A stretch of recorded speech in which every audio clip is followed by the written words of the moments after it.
بسم اللہ الرحمن الرحیم۔ السلام علیکم سامعین اور ناظرین۔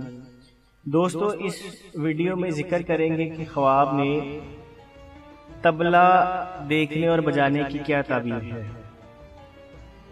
طبل کا خواب میں دیکھنا برا ہے اور جھوٹی بات اور ظاہر کام اور روشن ہے، اور یہ سب اس کے بجانے والے پر دلیل ہے۔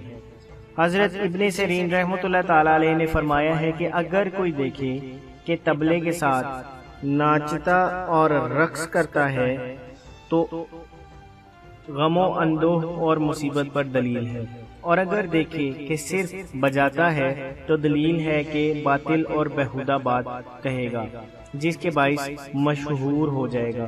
اور بعض اہل تعبیر نے بیان کیا ہے کہ خواب میں طبلہ اچھی آواز اور بیہودہ ہے۔ حضرت ابراہیم کرمانی رحمۃ اللہ تعالی علیہ نے فرمایا ہے کہ اگر کوئی خواب میں دیکھے کہ طبلہ بجاتا ہے تو دلیل ہے کہ بیہودہ کام کرے گا کہ جس کی کچھ اصل نہ ہوگی، اور لوگوں کے ساتھ جھوٹا وعدہ کرے گا۔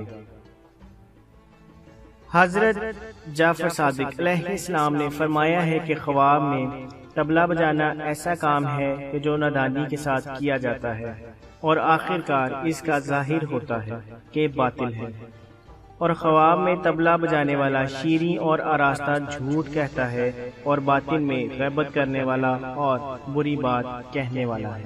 جزاک اللہ۔